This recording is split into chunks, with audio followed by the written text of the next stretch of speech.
ડભોઈ માંગ સગીરાને ગર્ભવતી બનાવનારને 20 વર્ષની કેદની સજા। વર્ષ 2023 માંગ સગીરા સાથે દુષ્કર્મ આચરાયું હતું। ડભોઈ માંગ સગીરાને ગર્ભવતી બનાવનારને 20 વર્ષની કેદની સજા।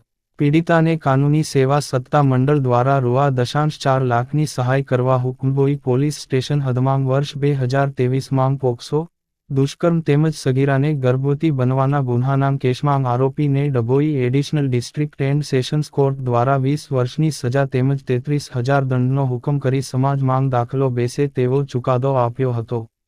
ડભોઈ પોલીસ સ્ટેશનમાં વર્ષ 2023 માંગ નોંધાયેલ પોક્સો અને દુષ્કર્મની ફરિયાદનો case Dabhoi additional district and sessions કોર્ટમાં ચાલી જતા સમગ્ર બનાવ માંગ 17 વર્ષીય સગીરાને લગ્નની લાલચ આપી આરોપી મનોજ ગોપાલ રાવળ ભગાડી જઈ તેણીને ગોંધી રાખી અવારનવાર દુષ્કર્મ આચર્યા બાદ બંને પોલીસને હાથ ઝડપાયા હતા।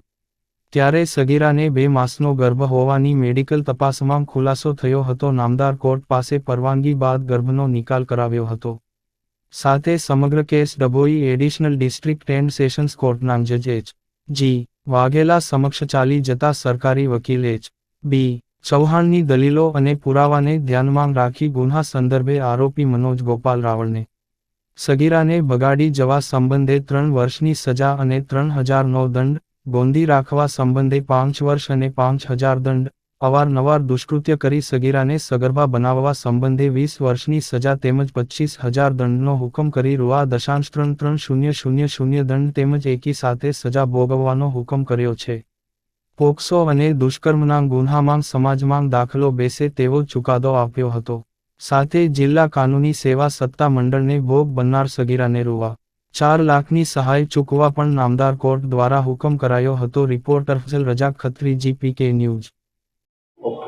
સને 2023ના અરસામાં ડભોઈ પોલીસ સ્ટેશન વિસ્તારના ગામડામાં ફરિયાદીની સગીર ભોગ બનનાર દીકરીને લગ્નની લાલચ આપી પટાઈ પોસલાવી ભગાડી ગયા અંગેની બનેલી ઘટનાની તપાસમાં આરોપી ગોપાલભાઈ મનોજભાઈ રાવળ તેમજ રાવળ નાઓ મળી આવતા અને ભોગ